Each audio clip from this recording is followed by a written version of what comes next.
Good morning, I'm Joe Fryer. I'm Savannah Sellers. Right now on Morning News Now, major setback for the Justice Department after a federal judge grants former President Trump's request for a special master. What happens next with those top secret documents the FBI seized at Mar-a-Lago, and what this ruling means for the investigation overall and potential criminal charges down the line. Coast-to-coast extremes, from record flooding to dangerous fires. Severe weather is disrupting life across the country. A 100-year-old community in Northern California destroyed by wildfires. And in the South, Georgia's governor declares a state of emergency after torrential downpours trigger massive flooding. Plus, some promising news for the thousands without water in Jackson, Mississippi. It's now coming out of their faucets. The community has a long way to go. Jackson's mayor joins us with an update later this hour.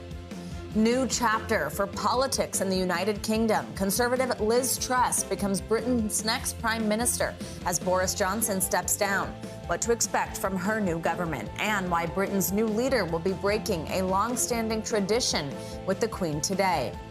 Plus, bigger than a game, college football is back, and so is a fan favorite tradition. The story behind a wave you're seeing here, celebrating heroes off the field.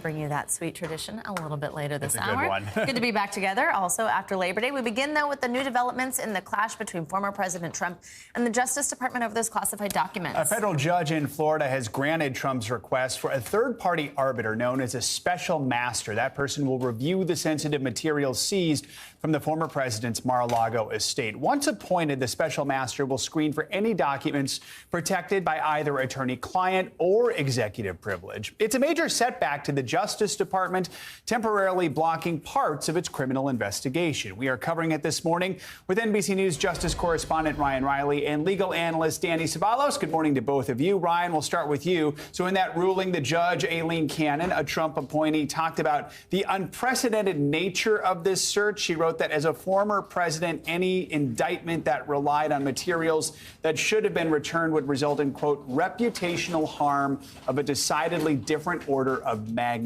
What more can you tell us about how the judge came to this decision? You know, this is a pretty unprecedented decision because I think that, had her order been limited to just questions of attorney-client privilege, the Justice Department could have lived with it. But she went much further than that, and she went into this really unexplored area of the law in terms of executive privilege. Executive privilege rests with the current executive. That's, for anyone who didn't know, that's Joe Biden. So he's the one who gets to decide whether or not executive privilege would really apply in this situation. And Donald Trump had the opportunity to assert executive privilege over all of those documents he wasn't supposed to have that he turned over in January when the National Archives informed his counsel that the FBI was going to be examining those documents. And then later on, in response to a subpoena, he turned over more classified documents that he wasn't supposed to have. And then finally, on August 8th, when they finally searched it, they found all of these new materials, including 11,000 pages of government documents and hundreds of pages of classified documents that he wasn't supposed to have at his Mar-a-Lago compound. So really, a lot of this is pretty unprecedented, and it really could be important who they end up appointing as this special master, because they're going to have some really complicated issues, and it's not a job that many folks are going to want because they're obviously going to come under attack from Trump in the future. Danny, let's bring you in here and tell us, so what does this ruling mean for the government's investigation? Is it likely we could see an appeal? It means delay. It means the government is going to be halted, at least for the time being, in reviewing documents. Might we see an appeal? On the one hand, maybe. If the Trump team had lost, I guarantee they'd be appealing. That is their MO. That is their strategy. They appeal as far as they can, all the way up to the Supreme Court. But the government is in a slightly different position. They have to assess whether or not it is worth their while to appeal and potentially delay this even further. Can the government live with this existing delay, given that the government has already reviewed most of these documents? Yes, they gave some of them to a filter team, but the filter team is staffed by the government. So they've already reviewed all the documents. They can probably live with the delay. I'd be surprised to see if they appeal this. So, Ryan, I mean, the judge specifically mentioned this ruling won't stop the intelligence community's ongoing assessment of whether those classified documents harmed national security. The FBI and Justice Department are, of course, part of the intelligence community. Help us understand who can review these materials and maybe how those parallel probes overlap. Joe, it's a really good question, and I'm not sure it's one that the judge, this 41-year-old Trump appointee, really considered in depth here, because this is a really unexplored area, and it really is pretty unprecedented for a judge to issue an order which essentially prevents future investigation of materials that was lawfully seized. This was all lawfully done. Another judge approved this because there was plenty of probable cause that Donald Trump continued to hold these materials at his Mar-a-Lago estate, and that was in fact true because they showed up and they found all of these materials. So the probable cause statement that was used to get this search warrant was true because we found out what materials were there. So we really are in pretty unprecedented territory here, and I really do think that whoever the special master is would have their job cut out for them. But, as Danny said, it's a question of whether or not they're going to appeal this. Of course, if they did appeal this, they're going to be stuck with a bunch of Trump judges on that appeals court. They stack the 11th court pretty well there as well. So, Donald Trump's going to have a good go potentially there. And then if this gets to the Supreme Court, he's also got a good outlook there, although there have been plenty of instances where the Supreme Court has ruled against him. If you want to look back to the 2020 election on all his false claims about the election, for example, there. But this is really a big question about what DOJ is going to do here, and they're facing a major decision about whether or not to appeal this. Let's talk about who it could be then and how we're going to figure that out. So the judge gave Trump's legal team and the Department of Justice until Friday to name special master candidates. Walk us through just how that process works, and also what would that mean? What type of security clearances would that person mean given the nature of the documents? The answer to how the process works is good luck. The judge said these parties have to submit a joint filing. Do you know what that means? That means they have to agree. Can you imagine over the next week? Is it going to be by email? Are they going to have phone conferences? These two sides hate each other. How in the world are they going to agree on a joint filing of, here's a list of potential special masters, and we're fine with both of them? No way. The DOJ wants nothing but former judges who are former prosecutors, and the Trump team obviously wants anybody who is aligned with the Trump team in their view. That's their ideal special masters. So I am fascinated. We may never know the back and forth, but they have to file something this week. Do we know what happens if they can't even come up with one name together?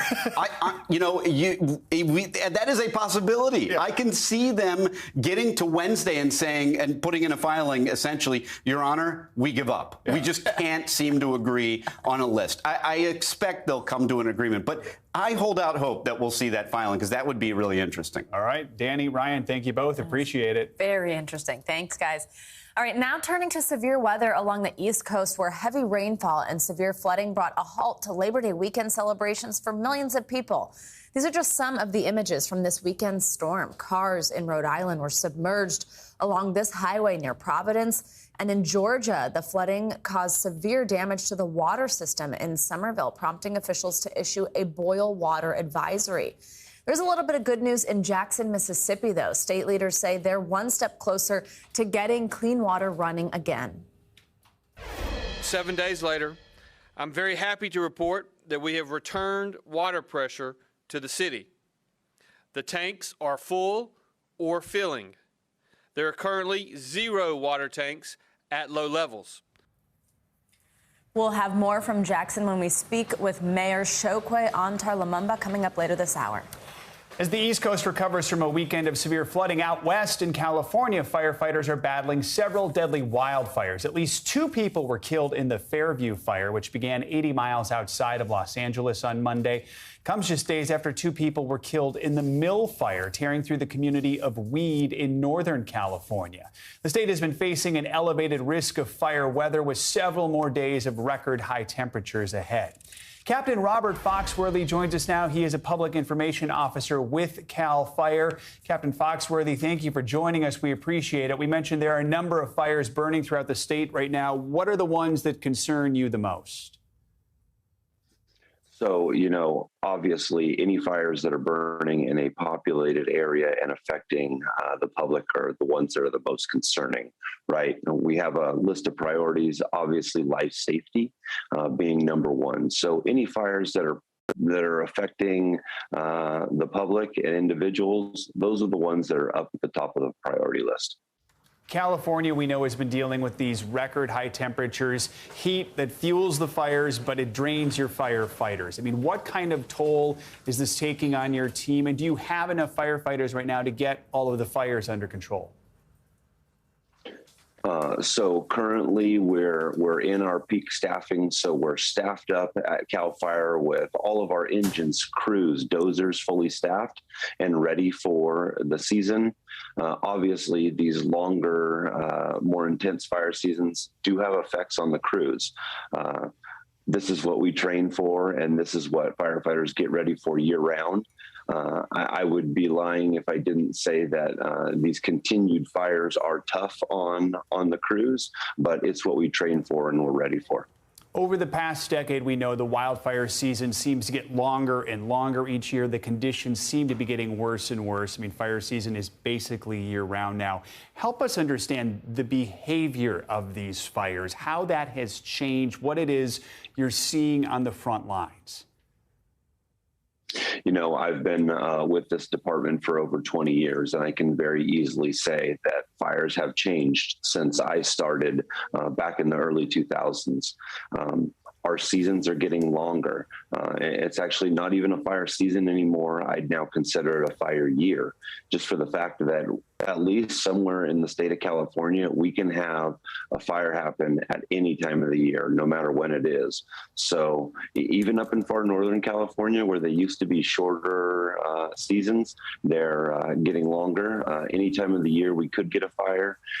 They're burning hotter, they're burning later in the year, and you can see by the numbers for the last, especially about 10 years or so, they're becoming more damaging as well.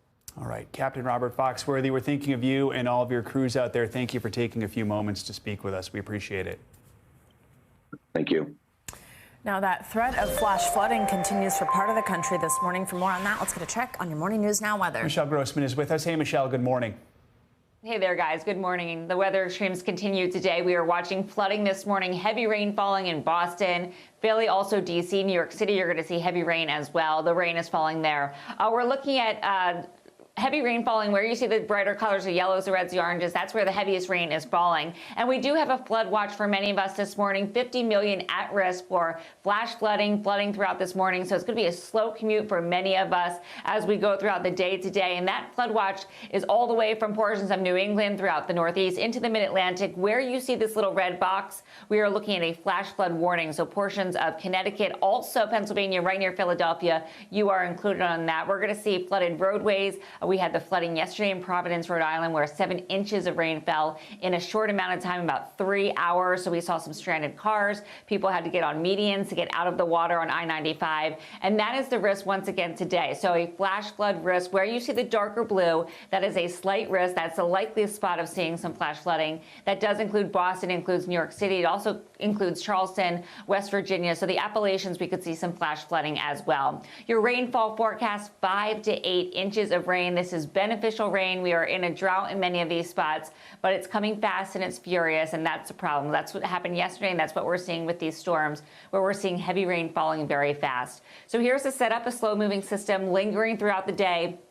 We have training storms, we have stationary storms, and that's dropping a lot of rain. We're seeing rainfall rates of over 2 inches per hour. We saw that yesterday. It's a very tropical air mass, and we're going to see that once again today. So really wet on the East Coast. We're hot and dry once again out west. 46 million impacted by a heat advisory or an excessive heat warning. Where you see that hot pink, that is an excessive heat warning. So Redding, Sacramento, Fresno, Los Angeles, you're going to see temperatures once again into the 90s and well into the triple digits. digits. So look at some of these temperatures. 112 in Bakersfield, 103 in Salt Lake City. Same story tomorrow, 111 in Redding, 107 in Las Vegas.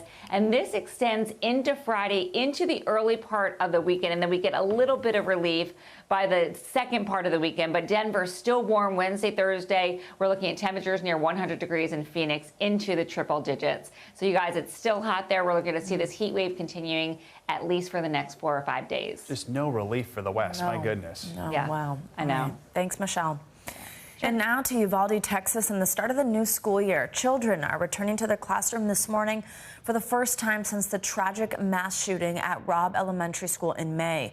The school year normally starts in August, but district officials pushed back the first day to give everyone more time to prepare, as teachers and families are still reeling over the shooting that killed 19 students and 2 teachers. And while Robb Elementary, the physical building, is set to be demolished, students have the option to return to in-class instruction at one of 3 other elementary schools or opt for online classes. As you can see, NBC News correspondent Priscilla Thompson joins us now. She's in Uvalde, Texas. Hey, Priscilla, good to see you. So just talk about the mood first in Uvalde today as parents are returning, as kids are returning, parents are still thinking about their kids going to the classroom.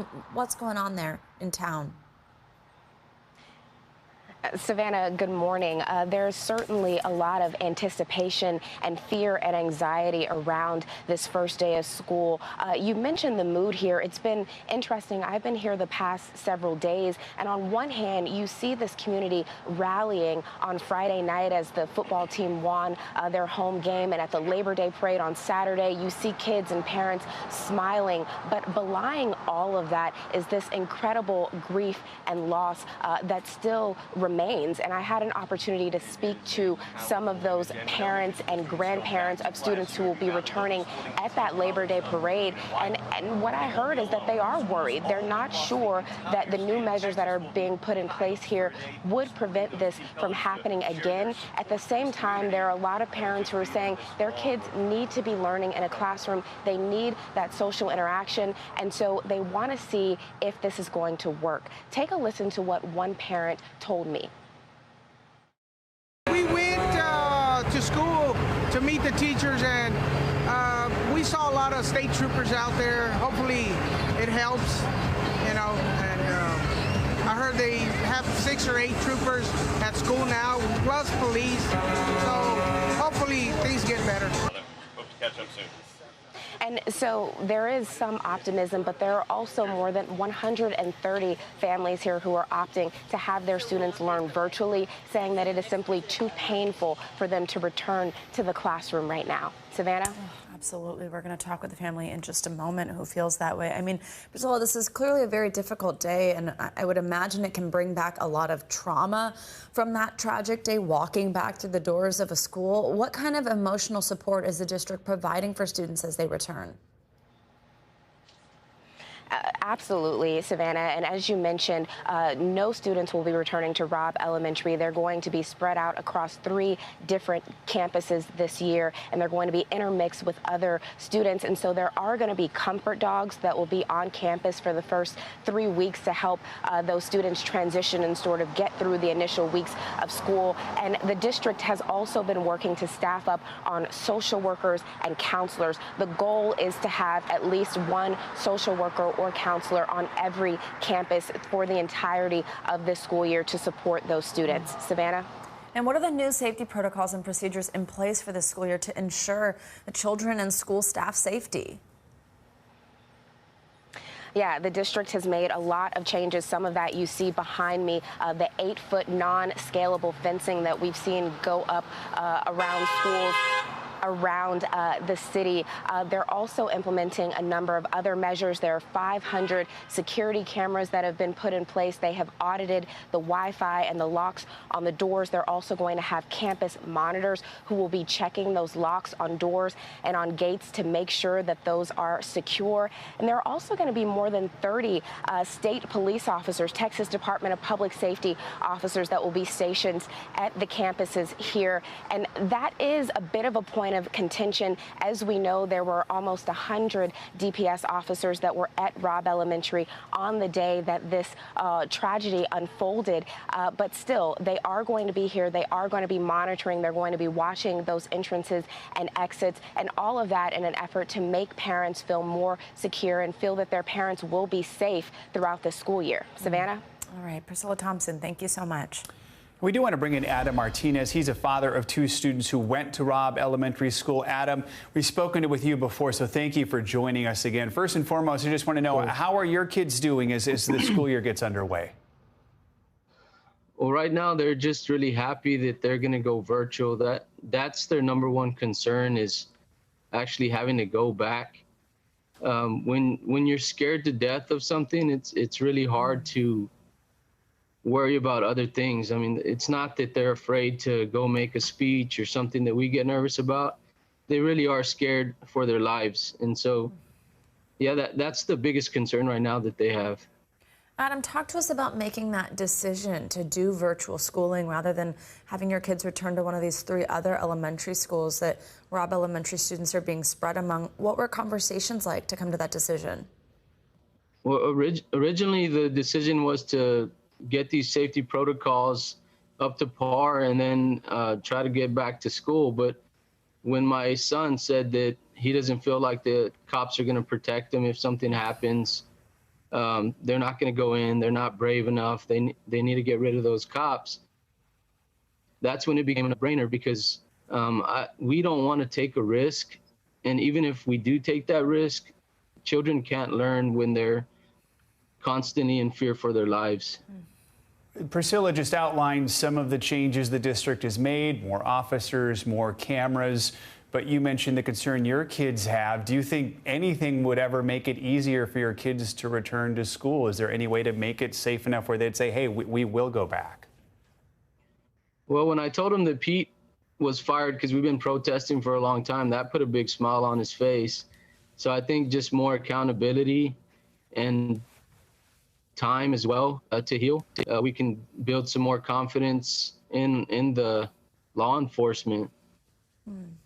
As Adam, far as safety protocols, there's fencing in some areas, but there's no fencing in a lot of the other areas. Flores Elementary has no fencing right now. do you like that aspect of the plan? Does that make you feel better for the schools that do have that fencing? I know that's something some families have voiced concerns over, this 8-foot non-scalable fencing. What do you think about that as a potential to help? I think if that 8-foot fence would have been up, I really don't think that shooter would have been able to climb it. So I think it's a step in the right direction if they can get it completed. I think it's, I looked at it, it doesn't look like you can climb it. So I think it really is a good fence. You mentioned last month the Uvalde School Board fired the district police chief, Pete Arredondo, who was accused of failing to take control of the scene and wasting time. Obviously, you feel that was the right decision. What's been the impact of that decision, and do you want to see more accountability? What does that look like to you? Well, the parents weren't very happy because it took so long. But like I said, it's a step in the right direction. I think there was failures all the way around, from the administrative staff to all the other law enforcement. So I think as they start to wrap up investigations and things start to happen, I feel like we'll be able to start healing a little bit more. Adam Martinez, thank you so much for taking some time to join us this morning. We're thinking of your kids and your community on this day as kids return to class. Thank you for your time. Thank you. And now there are new developments overnight in the ongoing investigation into a missing jogger in Memphis, Tennessee. Police say they discovered a body while searching for Eliza Fletcher Monday evening, but officials say they have not yet confirmed the identity of the body, and the cause of death is still unknown. It comes just one day after a man was arrested in connection with the kidnapping. Police say his DNA was found on sandals near the site where Fletcher was abducted. 34-year-old Eliza Fletcher was last seen on a surveillance video on Friday when she was forced into an SUV during her morning jog. Coming up on Morning News Now, a new leader for the UK. Liz Truss is taking over as Britain's prime minister. What to expect from her new government and what this means for relations with the U.S. Plus, the water is back on in Jackson, Mississippi, but that doesn't mean people there can go back to normal. We'll talk to the mayor of Jackson just ahead about the weeks-long water crisis in his city after the break.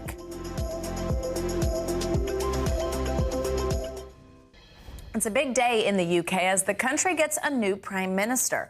Conservative Liz Truss has just arrived at Balmoral Castle in Scotland for a meeting with the Queen.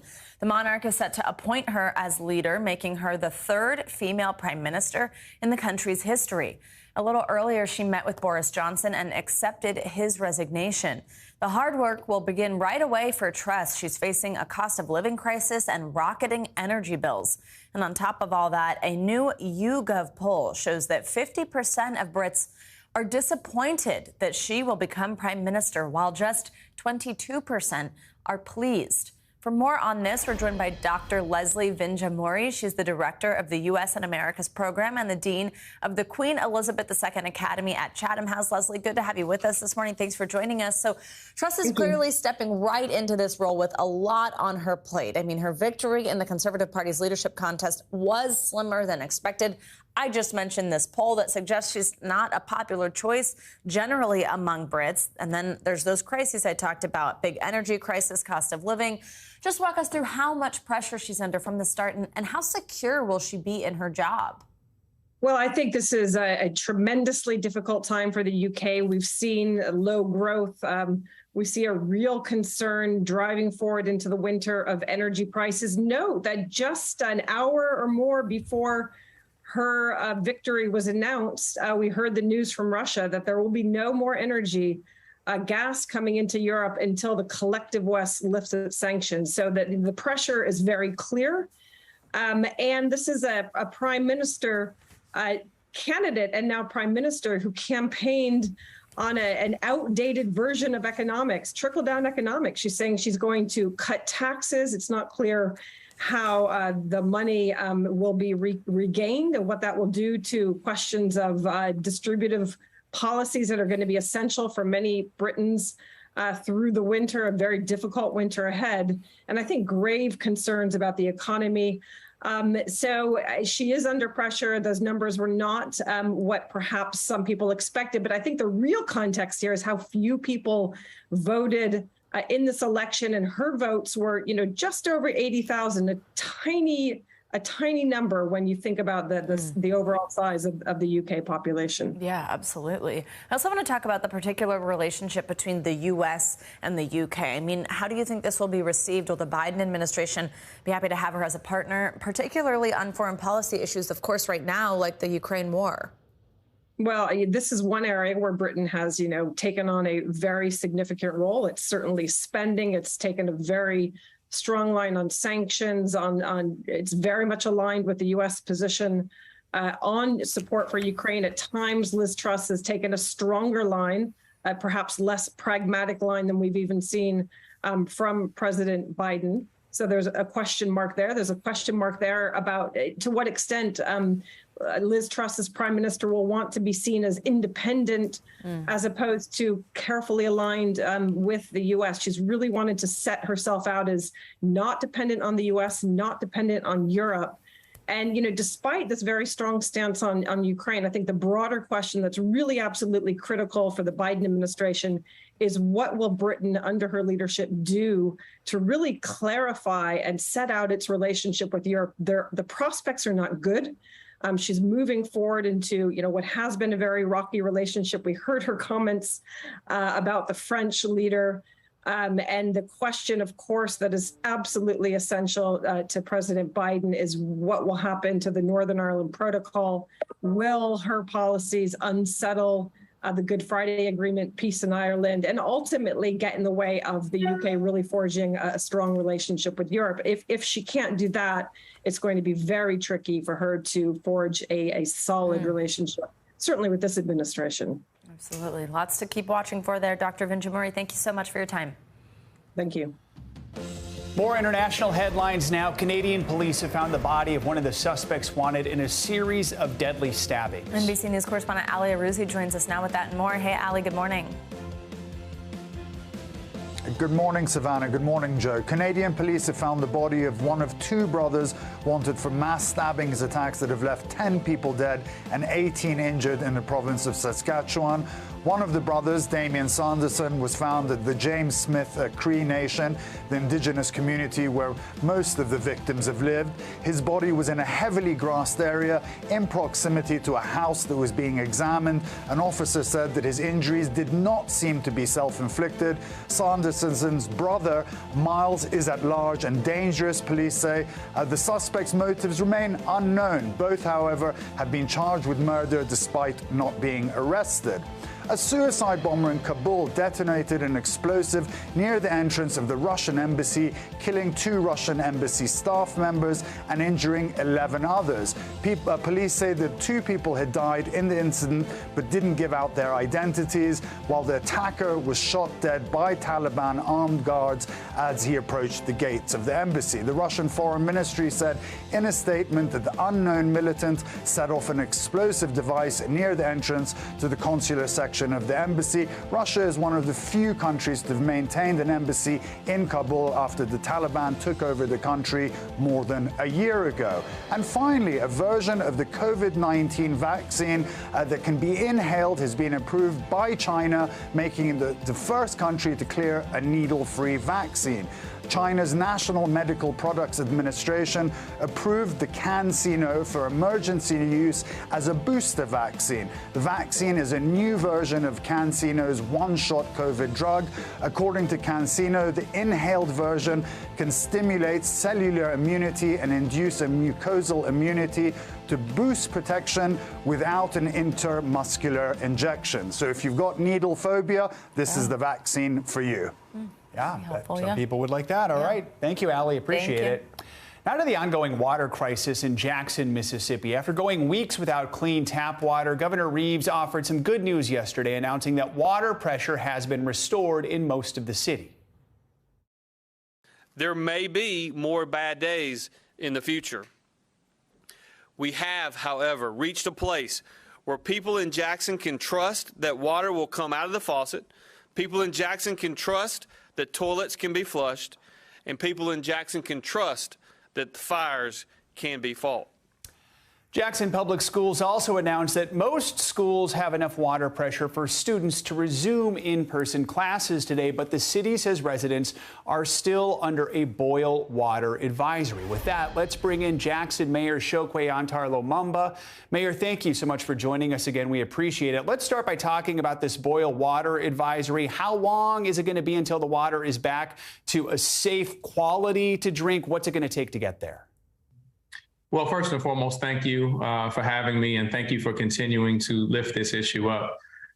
So as you reported, we can say that pressure has been restored to our residents, with the exception of a few maybe individual locations where there may be a circumstance at the property.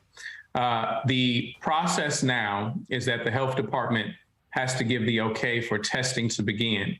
There are approximately 120 sites that those test samples are selected from, and there has to be 2 consecutive days of clear tests before the boil water notice can be lifted. But I do want to advise this, that we've been here before. We've been here 2 Februaries ago. We've been here far too frequently where we've had these pressure issues. They've been restored, and we've had boil water notices lifted. But what I want to lift up is that until the ultimate repairs are made at the water treatment facility, we are still in a state of emergency, and it is still a matter of not if, but when these failures will take place again, absent that critical investment in our water treatment facility. So when you say that, and we just heard the governor also say there may be more bad days ahead, are you basically telling people be prepared to go through a water crisis like this again? What I am saying is we all have to be prepared, those who have influence, those who can make decisions to invest in our residents, to invest in our system, that we have to do that we can't kick this can down the road anymore, that this is something that we have to maintain the effort towards. And so that's something that, you know, as I said, we've been going the better part of 2 years alone, lifting up this challenge. And so now that we have agencies at the table, we want to ensure that we see this into its completion, right? That we can't, you know, see some stopgap measures take place and, you know, drop the mission accomplished banner. That we have to make certain that we can look the Jackson residents in their face and say that we have a dependable, sustainable, resilient, and equitable system in place. We should note 83% of Jackson's residents are black. You've been talking about this for a while. Earlier this year, you called the Mississippi legislature paternalistic and racist for neglecting the city's infrastructure need. You've said Jackson is a, quote, poster child for a community that suffers from environmental justice issues. Do you feel, with what's happened in recent days and with the national spotlight shining on this, things are starting to change now? And if not, what is it going to take? Yeah. Well, let's just say that I'm leaning into a collaborative effort to ensure that our Jackson residents get what they deserve. I will, you know, avoid any. The jury is still out. I'll just say that. But I want to make certain that we give the collaborative effort a chance. You know, and it's important that I do so. As you have stated, my record has been clear. I've been lifting this up. But right now, while they're at the table, I don't think that it serves the residents. It doesn't give them confidence if I am, you know, ensuing in squabbles the entire time. All right, Mayor LaBamba, thanks so much for joining us. We really appreciate your time and continue to hope your city gets things turned around here. Thank you. And coming up just 2 months until the midterm elections. Yeah, the races are heating up. The roles that President Biden and former President Trump are now playing on the campaign trail, and if it's paying off in the latest polls. That's next.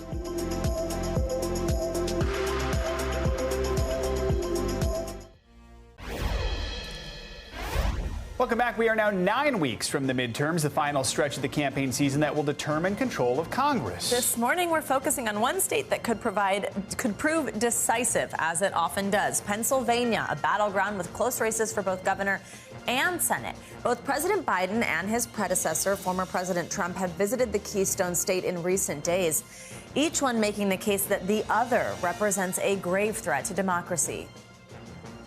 It's clear which way the new MAGA Republicans are. They're extreme. And democracy is really at stake. You can't be a democracy when you support violence, when you don't like the outcome of election.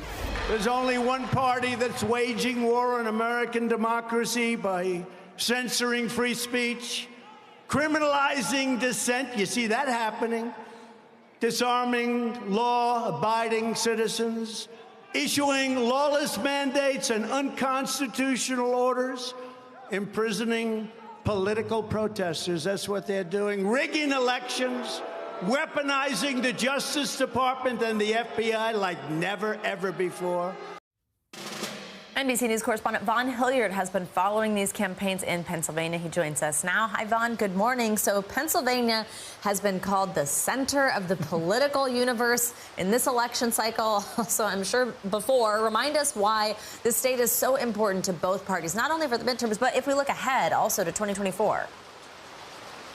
Right. Yeah. Good morning, you guys. Yeah, there's a reason that Joe Biden used Independence Hall here in Philadelphia as the backdrop of his speech, his address, primetime address on Thursday night on the threats to the democracy. And it's why Donald Trump followed up just 48 hours later with a rally here over the weekend in Pennsylvania, in which you heard him deliver, what would be a harrowing speech. I think it's important, though, to note, of course, the election was not rigged. Those, quote, political prisoners who he references are the more than 800 defendants who the DOJ has prosecuted for entering the U.S. Capitol as well as assaulting police officers. But this is why over the next 63 days, Pennsylvania is going to be front and center, because not only is there a major governor's race up here, but also a U.S. Senate seat. And of course, you got to look towards 2024. And Donald Trump realizes that his path to ultimately regaining the White House could very well run through Pennsylvania. Joe Biden just narrowly won it 2 years ago here. And Vaughn, of note, unlike many states, the governor of Pennsylvania has the authority to appoint the Secretary of State. That's the person who's going to oversee the 2024 election.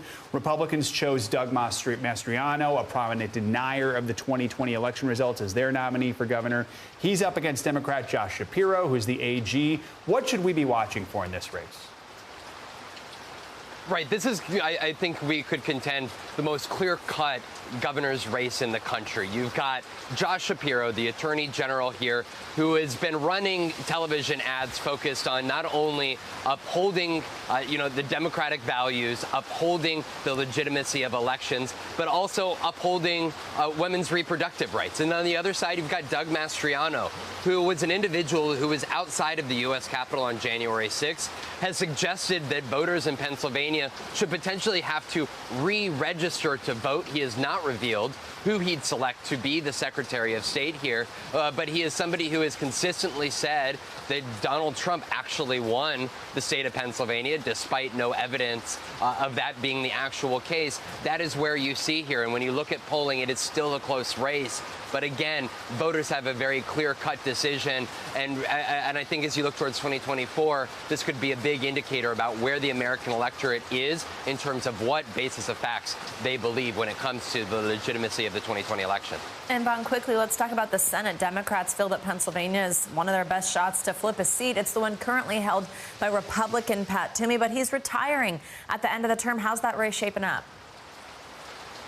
Yeah, this is huge because Democrats were looking at a likelihood of losing not only U.S. House seats, but also potentially Senate seats. But that's where sort of the construct over these last couple of weeks in the change of the political dynamics, giving Democrats a better shot here in November, really hits home in Pennsylvania because Republican Pat Toomey is retiring, but Democrat John Fetterman sees this as an opportunity for Democrats to pick up a U.S. Senate seat. Despite suffering a stroke and being on the mend here, you saw him last night alongside the likes of President Biden in Pittsburgh here, making the case for Democrats to retake this U.S. Senate seat. Mehmet Oz, on the other hand, will actually be appearing alongside Pat Toomey just a few hours from now. We will be at a press conference with the two of those as Oz attempts to make the case that this Senate seat should stick in Republican hands. All right, Vaughn Hilliard out there in the downpour for us. Thank you, Vaughn. We appreciate you. Coming up, a lot of people are returning to the office this week and in the weeks ahead. Yeah, but remote and hybrid work is here to stay. Up next, we'll take a look at the mental health impacts of working from home while your coworkers head back into the building after the break.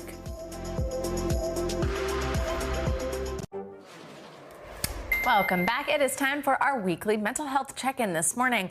Now that we're past Labor Day and there's a new push to get workers back in the office, even though many are not necessarily happy about it, could it be a good thing for our mental health to get back? We're also looking at a new study which found that talking to a robot could help children open up about their feelings. Joining us now to discuss is board-certified psychiatrist Dr. Sue Varma. Dr. Varma, good to have you with us. Let's start with this American Psychiatric Association survey. It found about 2 in 3 remote workers feel isolated or lonely at least some of the time. We can probably understand a little bit about why that is, but tell us more about that. And is it true that maybe being in the office is better for most people's mental health? Yes. So, I think that we had taken for granted that a lot of our social connections come from work and not even formal meetings necessarily or formal lunches, but really just like gathering over the water cooler or being able to grab a cup of coffee with someone or an impromptu lunch. And that's what's missing because we still have our friends outside of work. But for a lot of people that requires, prioritizing and scheduling, and you can go back and forth easily, especially if you're traveling or if you have children, young children. So the built-in, what I call micro connections of our day of leaving our house, commuting, seeing people on the train, walking with people, seeing our neighbors, all of that has been lost. I do think that it would be helpful to have some sort of hybrid, even if it's just meeting once a month for a happy hour outside of work, but making sure that there is time for rest, for socialization built in. Let's turn now to a study about a phenomenon from right at the start of the pandemic. Apparently, many people suffered from what's called time distortions during this period, and researchers say it could put people at a greater risk for mental health disorders. Explain what that is, what that means, and why it might have that kind of an impact. So time distortions is this idea where your days blend together, where every day seems like the same, where you don't know what the date is actually, and sometimes you might even confuse the day of the week. It's this idea that past, present, and future have all kind of built in together because we don't have any sort of consistency in our routine, or it might be the same day repeating itself over and over again, and that there's a lot of uncertainty. The longer the pandemic was drawing out and the lockdowns, the perception of time of those lockdowns also increased. So we had this idea of we were just in lockdown forever, and we were for a long time. But definitely time distortions adds to this length and adds to the sense of trauma that we experience, collective trauma. And people with post-traumatic stress disorder or anxiety or depression or a history of any of those are more at risk for time distortion.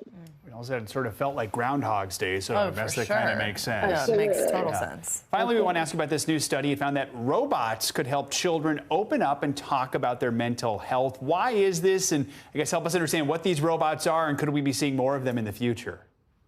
Yeah, I think we will be, and we can be, and maybe we should be, because children really open up to the robots. And what was very interesting is that children who didn't really have much of a mental health disorder background, they rated their responses or gave responses to the robots, you know, in a sort of upbeat, positive way that everything is okay, because in fact, everything was.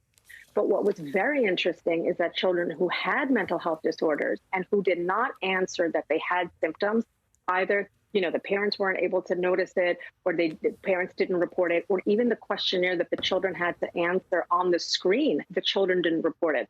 But they were more likely to report it to these robots that were the size of a child. They were not intimidating. And, in a way that children perceived them as a friend. They were more likely, especially the kids who had mental health symptoms, were more likely to open up to robots in a way that they wouldn't to the parents, to teachers, to researchers, clinicians. So I think this is a really good thing for some kids, especially those who have trouble opening up, in real life. This might be an entryway into it. Yeah, could be a great tool. All right, Dr. Sue Varma, thank you. Appreciate it. Thanks, as always. Now let's get you some business headlines. And TikTok is denying reports of a data breach this morning. CNBC's Bertha Coombs joins us with that and other money news. Hey, Bertha, good morning. Hey, Joe and Savannah. That's right. TikTok is denying reports that hackers have leaked its source code and sensitive user data. The hackers claim they have a database with more than 2 billion records, including user information, platform stats, tokens, and more. A TikTok spokesperson says the source code is not related to the company's platform. The security expert, however, says the information is valid, though they do not include sensitive data. Citigroup, meantime, is expanding lending to people without credit scores. The Wall Street Journal reports Citi will launch 2 pilot programs early next year with the federal government. One will issue credit cards to people without credit scores, and the other will make it easier for small businesses owned by minorities, women, and veterans to get access to credit. Some 50 million Americans lack traditional credit scores. And Jaws is a box office hit again.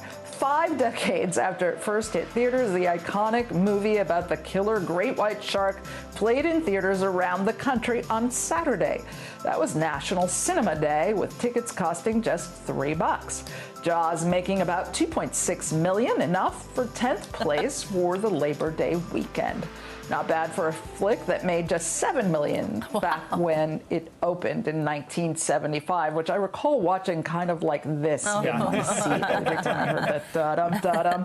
Exactly, and that hasn't changed. All right, thank you, Bertha. Thank you. It really hasn't. Coming up, a popular college football tradition is back. We're going to tell you why thousands of fans and the players are waving hello to a hospital next door.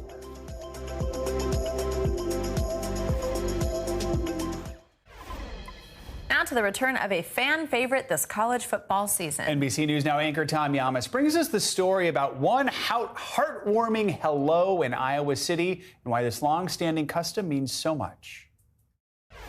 Hey guys, college football kicked off this past weekend, and with it the return of a tradition celebrating young heroes off the field.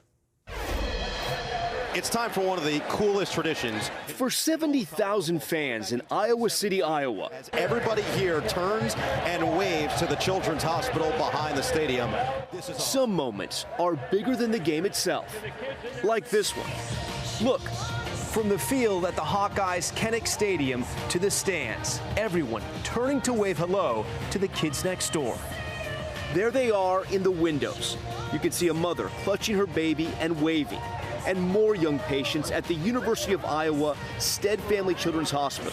Also waving, 5-year-old Olivia Tays, a little girl with cerebral palsy, looking at the stadium, rooting her on. For her and her family, this tradition lifts them up. It was very emotional and very good knowing that they were all thinking of us. Even on the field, these little warriors meeting the moment. That's 7-year-old Eli Belzer. He's now recovered from cancer and is representing the hospital as their kid captain this year. For Eli's mom, Katie, this tradition means so much.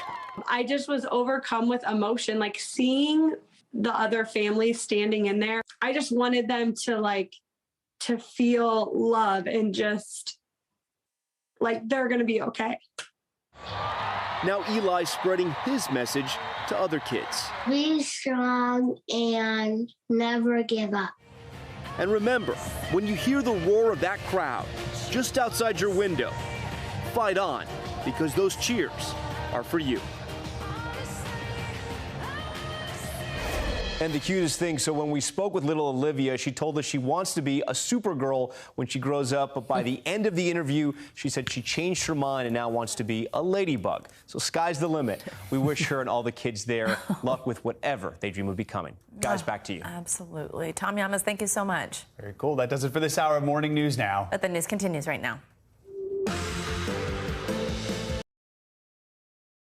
Thanks for watching our YouTube channel. Follow today's top stories and breaking news by downloading the NBC News app.